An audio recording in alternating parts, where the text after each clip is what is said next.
Hey everyone, it's Brian back again from Massey's Main Entertainment. We're on volume 2 of 1976, Building That Perfect album. Volume 1 was an absolute banger of an album from all of us. I was like, wow, I said we really came bearing the heat. So we definitely got to keep the momentum up here. Joining me again, obviously, is Rich Strickler, back for volume 2. He was smart enough to come back knowing that he had all these great hits, and Doc still claims to have like a lot of things on the horizon here that we're not going to be aware of yet. So we're going to find out for sure. He was awful quiet. He kept going, I'll take the fifth. So we'll find out for sure. Just a quick rundown of the rules. We covered it in volume 1. We can only take 2 songs, obviously, from each album, even though it's a double year. So that's kind of our rule we set for ourselves. We're kind of lenient on whether or not you choose it as an album cut or a single when it was released, because, sometimes a good song will get on the charts and just won't leave for a very long time. And that happens. And we can't control when a song was released and an album was released. So, and if for some reason an artist had 2 albums in a given year, which that hasn't happened in a long time that I'm aware of, and I'm not sure whether it's going to happen or play into any songs that we select in the future. But it's nice to mention just in case it does happen. So just a reminder to everybody, please like, comment, or subscribe to my channel if you would. That would be very helpful. Also, check out our 1965 through 1975 videos that are already up. Each of those videos contain links to each one of our Spotify playlists for those songs that we chose. And that's entertaining all by themselves. Even if you don't watch the video, I don't mind if you just go click on the Spotify links and give us your opinion. So right. Guys, volume 1 went pretty well, didn't it? Great. Went good. Yep. Went very good. See what we have on this side here with 12 more songs, or yep. Might hit on a couple more that we all have, or maybe some twofers. We'll see what happens. Absolutely. So yeah, so let's we got to dive in here. Doc, you've been a quiet man for a little while. We're gonna have to find out why it was you were so quiet. Well, we'll get right into it and see how we do here. So I guess I'll start off my third side C, I guess, of 76. Can't remember where you had this one, but Rich, you had this previously, and I don't know where, but it was More Than a Feeling from Boston as well. Leading off my album, yeah. Just like was it? There you go. So it's leading off my second album, I guess, per se. So yeah, I mean, I like a lot of songs on this album, man. So I'm quite upset. Peace of Mind is not going to make my list when it gets down to the list, because I think that's a fantastic tune too. But More Than a Feeling is kind of iconic in one sense, and when you get right down to actually the breakdown of that song, man, it is so well done, man. So well made, that song. It's the overlapping and the tones and the sequences that happen in the background when you break it right down to it, man. That song is really, really, it's high-end music making, man, is what it is. And Schultz was doing something awesome. I think we talked about it before here on the first album with Boston, and More Than a Feeling's one of the biggies out of 76 for me. So it's going to lead up my side C. Going to follow that up with Bowie's Golden Years as my follow-up tune. Still like a lot of Bowie here in the 70s here. And, I like a lot of Bowie anyway. So Golden Years is just Bowie can do a lot of things, man. I don't know how to say this, man. He can sound different. He can give you different vibes. But he's always something. There's some undertone with Bowie, always like that storytelling side of him, where it's.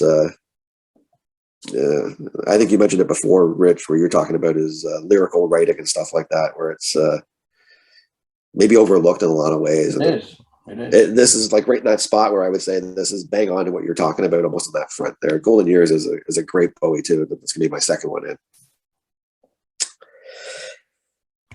Is this our first trifecta? Is Telephone Line our first trifecta, guys? There, because it's Yellow's Telephone Line. Yeah, I think we all have a lot of respect for Jeff Lynne. So I think we all know what we're talking about here with Yellow at this time. And yeah, it's I think you might have mentioned it, Brian, when you were talking about the vibe of the tune almost, it's like, hello, how are you? Just the way he gets right into it. Yeah, you're often an adventure every time with Yellow, man. You know that it's an orchestra, man. That's writing some rock tunes, man. That's fantastic, and that's what Yellow really is, and still got that Beatlesque feeling. I like a lot of tunes, man. You get about a whole many songs off this album, Do Ya or Living Thing or something like that, which still might, you guys might have somewhere in there. I think are fantastic songs anyway. So, but Telephone Line's my third one in on this side. You follow that up with American Girl from Petty, buddy. That's the way you do that. So that's for me. Like a lot of Petty too, man. And we're gonna find that out as we go through the years and stuff like that. But Tom Petty is he's in that Jeff Lynne neighborhood, and you get into the traveling and all that other kind of stuff going along, man. Talent follows talent in a lot of respects. You got Harrison and Roy and those guys all get together. These guys are iconic, man. And Tom's in that conversation, man. Really, really talented dude. Writes fantastic music, writes fantastic lyrics as well. And American Girl, you're off to the races with this guy. You can see where it's going before Damn and everything else hits. Man, you can see it. Sky's the limit for this guy, and this is a really good starter for there, man. American Girl's a fantastic tune from Petty. So, number 4. Still like my Silk Degrees, guys? So, which one do I go with? It's the one that I probably, moved the most to, I guess, when I was younger one. So I'm just doing the Lido Shuffle, man. Just still a catchy tune, man. I don't know what to say. The Lido Shuffle is, let's just say the vacuuming was that much easier when that one came on, even when I was listening to it Silk Degrees at the time. So the hooks, man. This whole album, there's not a bad song on this album. I think Brian and Rich, you guys both talked about it previously. I don't care what song you pick out of this one. It's over. What can you say? Yeah. I don't care what one you pick. Harbor, Jump Street. I don't care. They're all fantastic. The whole album's awesome. And just Lido. I'm taking a couple of Boss Gags with me in 76, man. This is just the other one that's going to come with me on the album. Fits pretty good. Follow that up with some Seeger's Night Moves, man. So there's our second one right off the bat. So there we go. Yeah, probably my favorite Seeger tune as well. I like Hollywood. I like a lot of other ones too, but Night Moves is Seeger doing that Americana storytelling there about the Chevy, the 60s. And, what a great song, man. And it's also another one that just takes you away in that story. Yeah. You're just you're just flowing through the story with him as he's telling it. And it's any kind of music that can do that to me or to anybody else, I think on a certain level, it's pretty special. And I think that's what he's done here with Night Moves. And that's going to end my side C. Awesome. Glad you had it. Yeah. Oh yeah, for sure. That and American Girl. I mean, what can I say? They're both on the same side of my. So it's More Than a Feel Like. And more, yeah, you had 3 of those. Wow. Oh yeah, you're rigging off your list, Rich, on the last one. I'm freaking the guy's doing my whole side C here. Yeah, you kept it under the lid pretty good there. I'm telling you. Not bad. I'm not going to say a word. So, held it all back. I think we hit on a couple too, Brian. Yeah, ironically, American Girl. I mean, it just didn't make my cut for some reason. I don't know why. I mean, it kind of bounced in there at first, and I'm a huge Tom Petty fan. Yeah, there's no doubt about it. And when we get to his Long After Dark, then we're definitely going to be having some conversations about Tom Petty, and then going forward from that point on.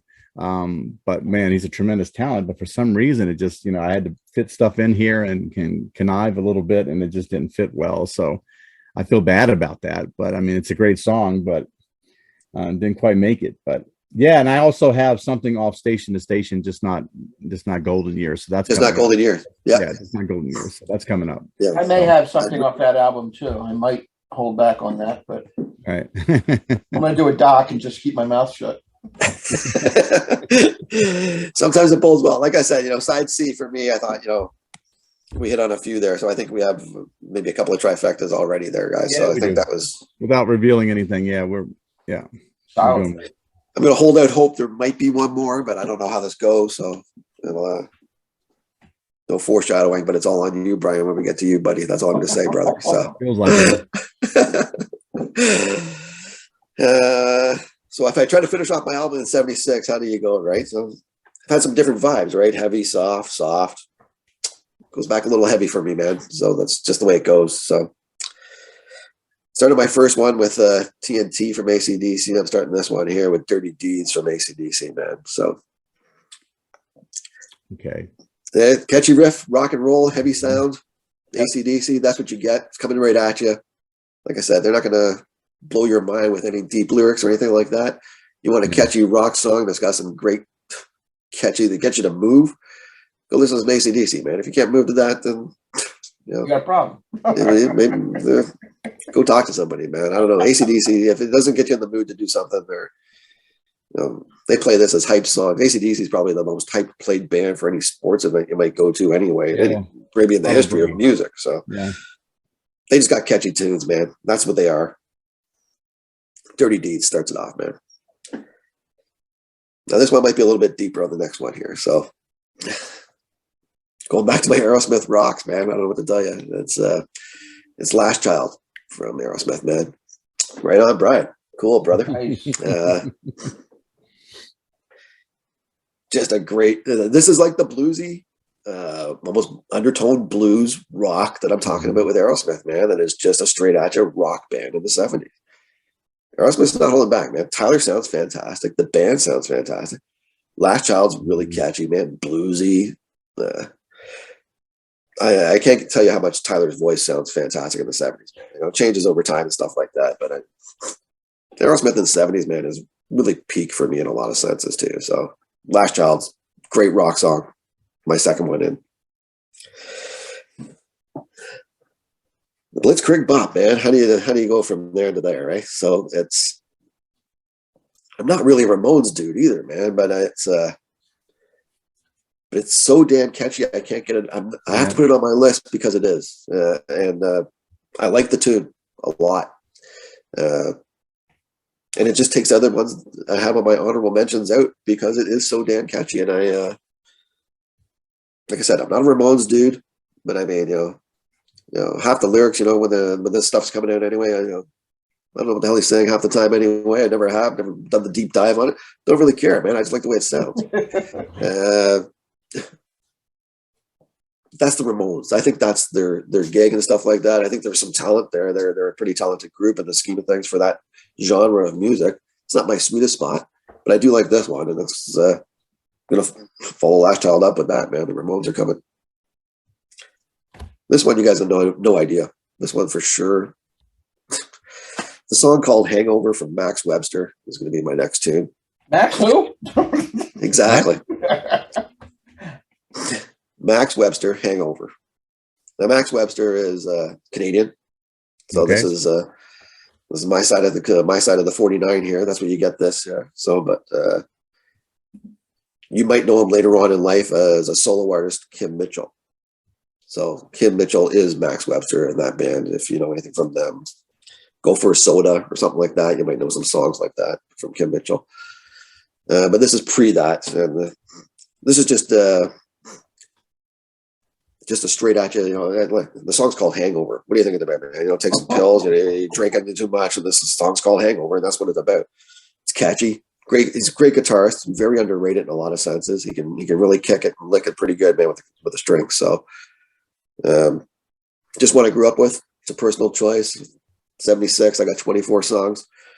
Had a few I could have taken off this album, and there's some other albums in the future that I really like a lot more songs off of that we'll probably hear later on. So Max Webster is a little bit more of a deeper dive, and just a personal choice, and he's going to make my list.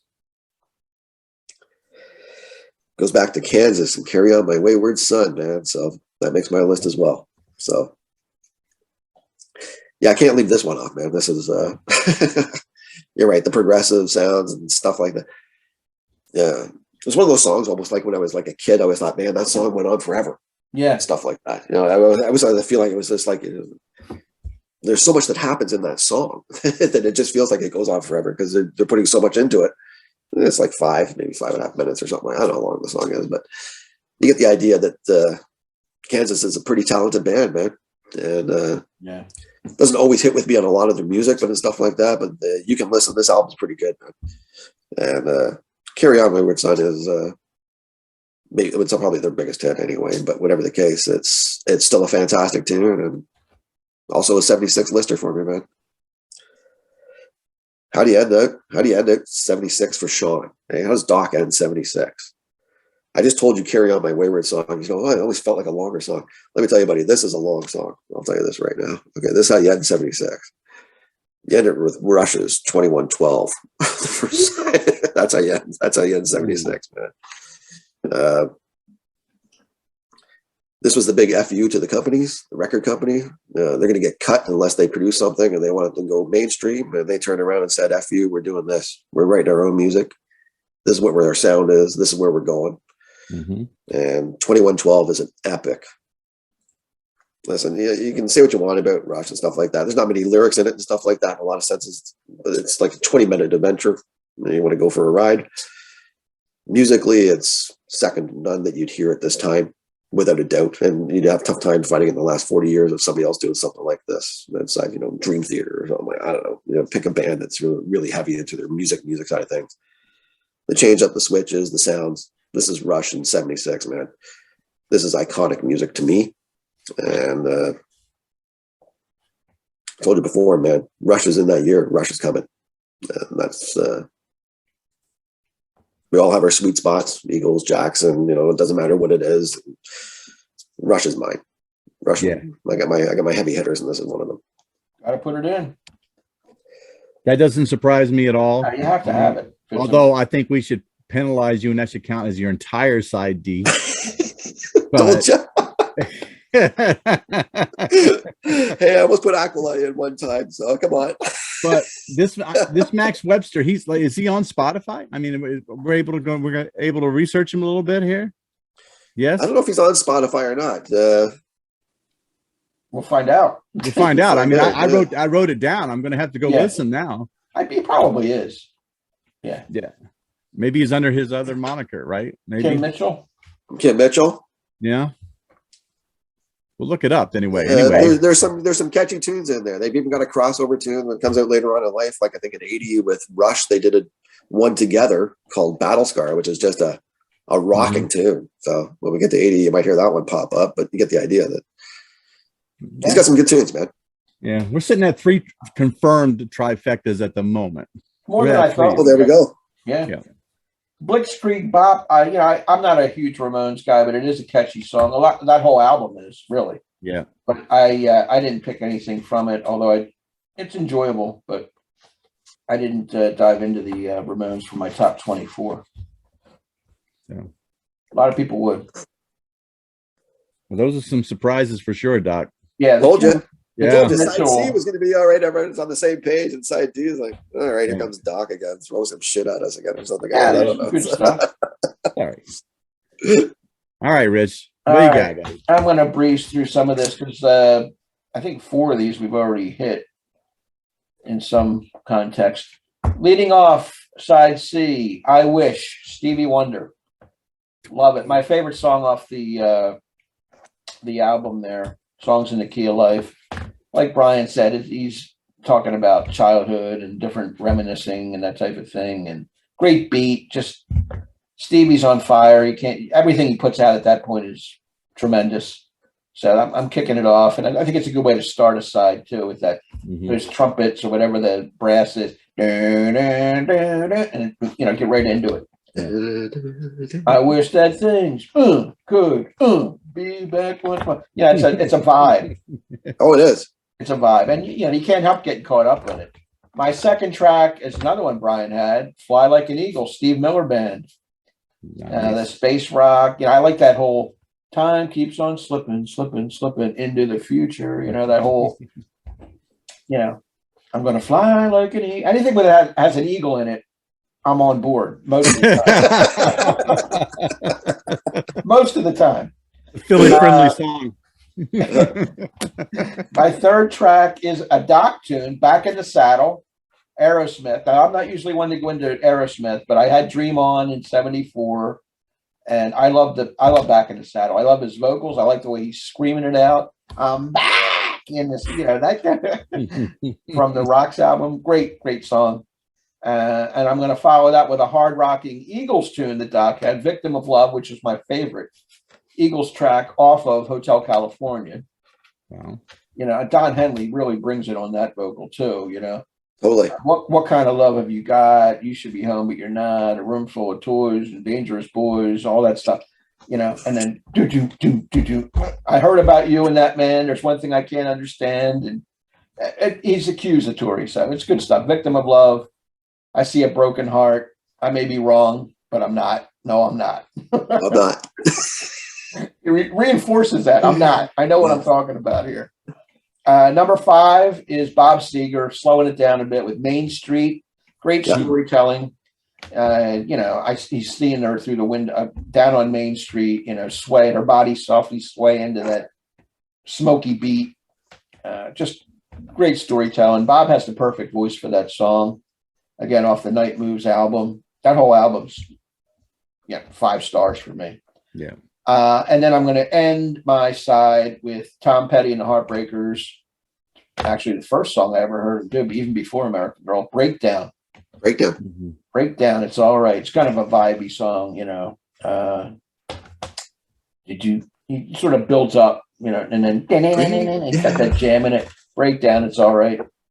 So that's it. I'm trying to jam as many of my favorite artists in here twice as I can. Between the Eagles, Seeger, Petty, and there's more to come on the next side. Yeah, I like Main Street too. I mean, it's an honorable mention for me. I like the squealing guitar, like when he's like down on Main Street. Yeah, it's killer. It's just, I mean, that's great. Just takes it all to the next level there. And I think Bob had this like weird thing going on where like all of a sudden it felt like he must have sold his whole catalog to commercials at some point. It felt like sooner or later, like in the early 80s, all his songs were like on commercials. He must have made a bundle. He must have made a crap load of cash. Like a Rock. Remember, Like a Rock was on, and Against the Wind. He had them all out there. He had them all out there. It was great.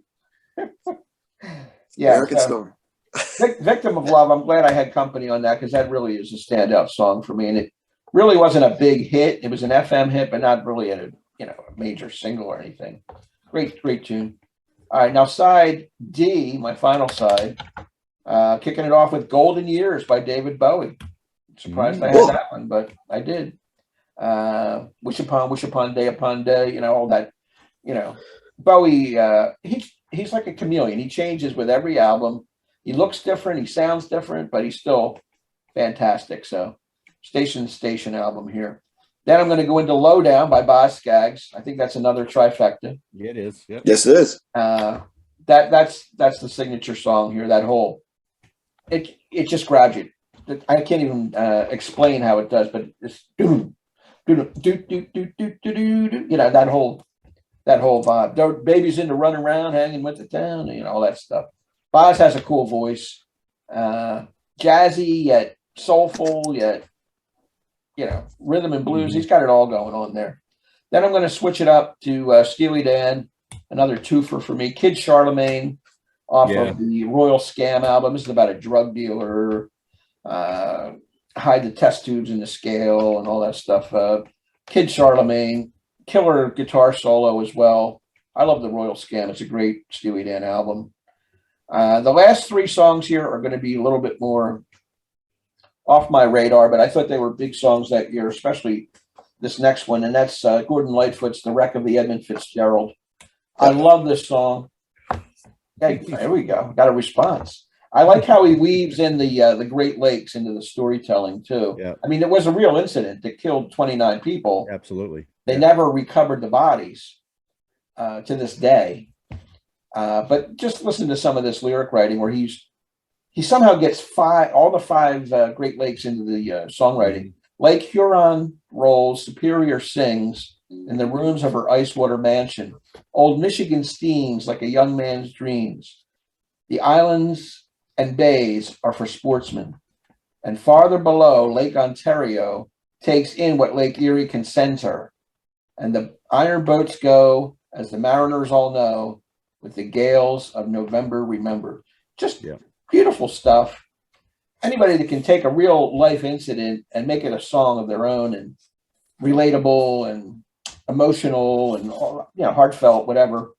Fantastic. So it was going to make my list. I just had to find the right spot for it. Same with the next song. It's Billy Joel off the Turnstiles album. Miami 2017, in parentheses, I've seen the lights go out on Broadway. Another one of these songs, it's futuristic. It's set in 2017, and he wrote this in 76. He's talking about New York City at the time, which was financially bankrupt. Times were bleak. There's crime. There's trash piling up on the streets. He thinks his city's going under, and he's relating that in the song. Everybody is moving to Miami to get out of Dodge because there's going to be nothing left of the city. And again, he uses Queens and the Bronx and Manhattan and Brooklyn and Harlem in the lyrics, and it's really well done. So I'm going to give that a little shout out for Miami 2017. And my final track for 76 is from Peter Frampton. Frampton Comes Alive. Do You Feel Like We Do, which is this arena rock classic. The whole, there's a long, like an 8-minute jam of instrumental guitar playing in it. The crowd's singing in the background. You can clearly hear them. So that's where I'm going to end it. And it has a big finale at the end. So that's how I'm going to end my 76 album. Wow. Fantastic. Yeah. I'm glad I wasn't going to be the only person. I was worried. I was like, if Doc passed on Gordon Lightfoot, am I standing alone on that? Am I all alone? So yeah, I had to put it on there. Yeah, absolutely. Yeah. So I remember hearing that for the first time. Actually, you believe it or not, I think I heard it the first time was in 1990 when I was managing the radio station, and an older guy wanted to do a classic rock segment, and I was like, that's fine, so I gave him 4 hours a day, early morning stuff, like 6 to 10. He came in and I of course I listened to my DJs to make sure they're okay, like every once in a while, and I was listening to it, and he played that song on the way in to work that morning, and I was like, wow. I said, that's the first time I ever heard that song. I said, that's a banger of a song. Just like I had to go in there and go, hey, you got that record? What record is that on? So, yeah, I remember listening to that when it came out, and you want to hang on every word. It's good, good, important storytelling, and good stuff. Yeah, I like it, Rich. Yeah, it's a good album, buddy. Very you. good album. I just want to can I make one comment real quick before we turn it over to Brian? Sure, why not? The one song is one of my favorite songs, but I left it off because it's not on Spotify anymore, and I didn't want to screw up our sequencing. And that's Coyote by Joni Mitchell. I love that song off of Hijira. Yeah, but I knew we couldn't have it because she took all her stuff off Spotify. So I wanted to give that a special shout out because that would have made my list somewhere along the line, and somebody else would have got booted out. Yeah, it's about her relationship with Sam Shepard, the actor, playwright guy. Really strong.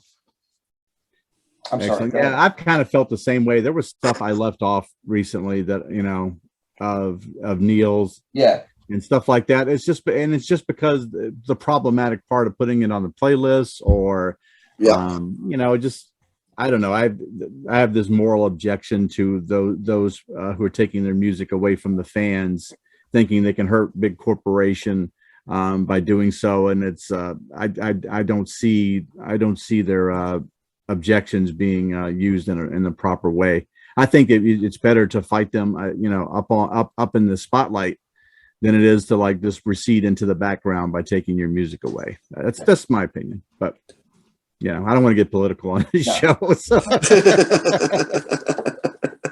But we have anyway. But anyway, I guess I'll jump into mine. Yeah. Leading off my side C, none of these songs have been mentioned, but I won't elaborate terribly on them. I've got I Want to Be Your Boyfriend by the Ramones. I think you have to have Ramones tune from 1976, big album. All the songs on the album are catchy, not more than 2 minutes and 10 seconds long, any of them, but it's great to check it out. I've also got number 2 for me. I'm still sticking in that realm. I've got the Runaways Cherry Bomb. Yeah, that's that's Joan Jett's first little Joan Jett, Lita Ford were both in that band. I mean, it's great. It's a great song, and I've watched the documentary on it, and I think that you got to give the female punkers some love. So I'm going to keep a Runaway song on there, Cherry Bomb. Number 3 for me, keeping right along the same lines. The album didn't release for a couple more years, but the song charted sparingly on and off, and then they finally reissued it again when they actually released the album. It's the Sex Pistols' "Anarchy" in the UK.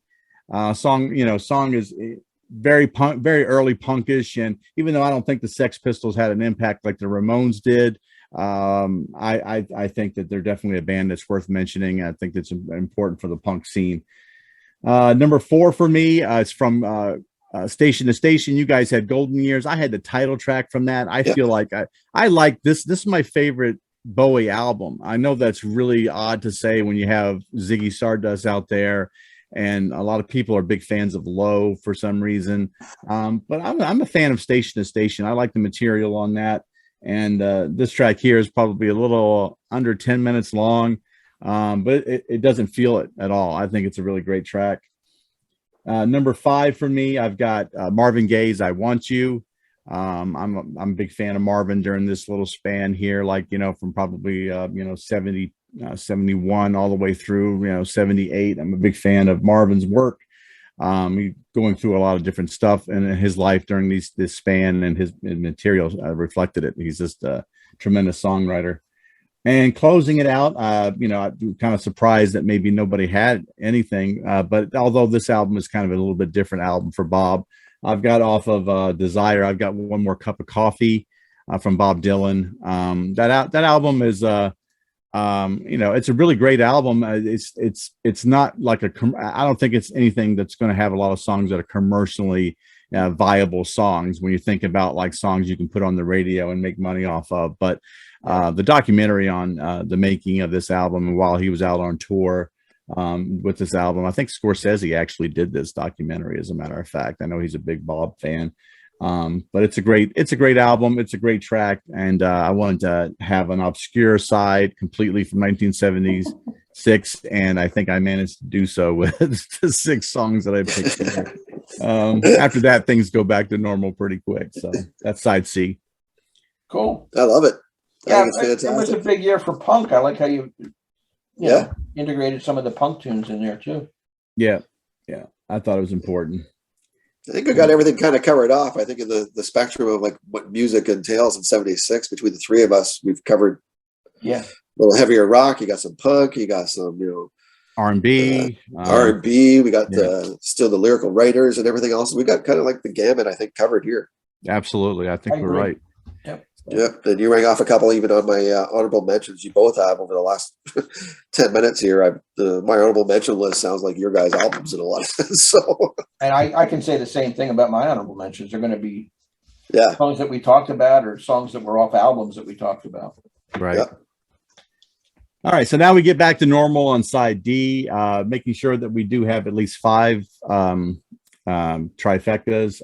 I've got More Than a Feeling from Boston. Obviously, a very, very huge, iconic song. It would be difficult to leave off in 1976. It's hard to turn on a rock station anywhere and at some point during a 24-hour span not hear this song. It's just going to happen. It's the way it is. Then I got number 2 for me. Doc mentioned it. I'm glad he did. I love this song by them. I love blues rock and this gritty, grindy sound that they have, and Steven Tyler's voice is just boom. It's Last Child. Love the track.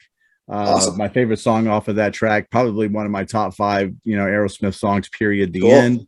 Because basically once they got to the mid 80s, I basically almost stopped listening to Aerosmith altogether. Wasn't really interested in anything they did after that. So number 3 for me, I've got from Left Overture, I've got Carry On My Wayward Son. Fantastic. I had to be there. Obviously that gives us another trifecta for sure. Very iconic, almost I don't know, I would consider them almost pop prog in a way. It does feel like that's kind of progressive pop. Where it seems more accessible than traditional prog rock, but the albums are put together in a very prog way. And you got to appreciate the sound that they were making there. They may be only known for 2 or 3 songs, but those songs are, iconic, and they're not ever going to go away very soon in the rock world. Making sure that we still have, another trifecta. Low Down from Boz Scaggs is sitting there at my number 4 spot. Fantastic. I think, like Doc said, you could probably grab any of the tracks off of this album, and if you put them up there, no one's going to argue with you. And this is probably, one of the top 3 off of the album, and probably one of the top 3 in his catalog period, the end. So you had to put it on there. Number 5, I'm glad that Rich mentioned The Wreck of the Edmund Fitzgerald by Gordon Lightfoot. Probably was good, lengthy track, but that is an iconic song. Like Rich had some of the lyrics. I like how he changed the pronunciation of Detroit in the song, and said, in a musty old hall in Detroit they prayed. I mean, just very interesting that he can make it work. I know there was like a slight bit of slack that he changed some elements of what happened in the wreck, but for narrative purposes, when you're trying to make a song, sometimes it's very difficult to go exactly what happened in order to make a song flow. I mean, there's so many elements that go into the song. I didn't get wrapped up in that. He has the essence of what actually happened in the incident, and big props to Gordon Lightfoot. A great song. And this one might surprise you guys. I'm closing out my second side D here with Chicago, right? Me, a Chicago. Whoa. I've got If You Leave Me Now. I had it on 45. It was given to me by my sister Jerry at the time, and played it to death. It's a great song. It is. I think it's from Chicago 10. I'm just kind of rolling it off my head here. Released in the summer. I remember it was released in the summer of 76 anyway. And it's a great song, and I like it, and it's iconic, and I wanted to end my side with it. So there you go. Yeah, for a ballad, that's one of their best, I think, too, and it's one of their last great songs. I mean, I like the early Chicago, but I love that song. I'm glad you put it on. Can I just interject one thing about the Wreck of the Edmund Fitzgerald? Sure. And that is, I like the Gitchy Goomy thing. You made it call him Gitchy Goomy, yeah. Right. And taking dramatic license or whatever, like you said, 29 people died on that, so there's nobody to tell exactly what happened. So Gordon's telling it based on the events that he knows, just like James Cameron did the Titanic. Nobody, that he put it together and maybe created a couple characters that weren't actually on the ship for dramatic purposes, but you're still telling the story, and that's what Gordon does with that particular song. So I have no problem with it either. Yeah, absolutely. Yeah, people get hung up sometimes on ridiculous things, and it's like people want to nitpick. They just want to build something up and tear it apart and screw them. There's a good album there, Brian. For me, guys, we did have 5 trifectas. That's a lot more than we all thought we were going to have. Way more. It's the most we've had in quite a while, too. I mean, we started out getting those kind of trifectas, and then we went our own way for a while, and now we're back in the fold, man. That's not bad, considering my whole side C was a complete wash as far as what you guys had. That's not bad at all. We had a ton of doubles, though. A ton, where each one of us had at least 2 of us who picked it. So that's great. I mean, 5 trifectas is almost a whole side of album. Yeah, exactly. That's true. Exactly. Doc, what do you have for honorable mentions? I want to hear your guys, and then I'll follow it up. I have like 10 or 12 here. Man, I had I Wish, Keep on Rocking Me, Take the Money and Run. I had Hurricane. I had Station to Station. I had Beth, God of Thunder, Detroit Rock City, Taking It to the Streets. Yep. I had The Boys Are Back in Town. I had the whole Silk Degrees album. I had New York State of Mind. Yep, me too. I had Cherry Bomb. Nice. Yep. I had the Wreck of the Edmund Fitzgerald as my honorables as well. Okay, good. So Blinded by the Light also. Oh, cool. I had Living Thing and Do Ya by Yellow. Yep. I had Jailbreak and Ride On by AC/DC. Woo. You Should Be Dancing. Dancing Queen was on my list too. Wow. Doc. Stand Tall by Burton Cummings. Oh, yeah. I had Breakdown as well from Tom Petty. That did not make my list as well. And Somebody to Love was one of my last cuts too. Just so you know, Rich. Yeah. How about you, Brian? You have any down there? Yeah, I mean, I had most of what Doc has already said. What one of the ones that Doc we had talked about earlier that you two guys had. Did you have Somebody to Love, Doc? You didn't have it though, right? No. I was really upset that I had to take that off my list and an American Girl off my list. Blitzkrieg Bop, that was a really good pick. I went back and forth on which Ramones song that I wanted to put on there, but the American Girl probably is probably the big one that I left off the list that I felt the worst about. Because I don't like to linger too long, but after a while, you're sitting there with like 30 songs, and then you just have to start. That's the hard cuts. That's the hard part. Don't understand. That's when it gets really hard. Yeah. And after a while, it's just like you just got to decide on something to go, but also Hurricane from Desire as well. But obviously it wasn't a song that you can't play a 7-minute song on the radio very easily. And if it's a storytelling song like Hurricane is, you can't cut it short either. There's no radio air edition for, the biopic of, Hurricane. So yeah, what do you got, Rich? I have a bunch. I have Peace of Mind and Foreplay Long Time from Boston, both of those. Don't Fear the Reaper, which was one of my last cuts by Blue Oyster Cult. Hurricane, Bob Dylan. Fooled Around and Fell in Love by Elvin Bishop. Yeah. Sorry Seems to Be the Hardest Word, Elton John. Your Own Special Way by Genesis. Dirty Deeds Done Dirt Cheap by AC/DC. Jailbreak, Thin Lizzy. Sir Duke and Isn't She Lovely by Stevie Wonder. Nice. Show Me the Way, Frampton. New York State of Mind, An Angry Young Man from Billy Joel. Taking It to the Streets, Doobie Brothers. Fire Down Below, Bob Seger. Chicago, If You Leave Me Now. Do You, Living Thing, ELO. And Life in the Fast Lane by the Eagles. Yeah, that's Life in the Fast Lane that's a great one. I'm surprised that I didn't even consider that, because I consider that their one true rock song. I feel like it. Victim the of Love's tempo up is there too. Victim of Love, the rock too. It was between those two, and that's why I went with my favorite one. Even though Life in the Fast Lane is more famous and they do it more often, I could have went either way on that. Good choices all the way around. Anyway, that's going to do it for volume 2 of 1976. It was great. I mean, we had 24 songs and probably could have made at least another album of really great songs, and nobody would have really twisted our arms really hard about it. So thank you, Rich, for joining us. Thank you, Doc, for joining us. A reminder to everybody, please check out 1965's video through 75 videos that we already have up on the channel. Leave comments, please, like and subscribe. Even if you dislike a video, it's fine. At least it gets some flowing of the video through the algorithm, and it's perfectly fine with us. I mean, everybody has different tastes, and we understand that. And moving forward, I'm sure that we're going to have different tastes from each other. So those types of things is what makes music great, when it's personal to you. So thank you, everyone, for watching our videos. We really appreciate it. Until next time, see you for 1977. Take care.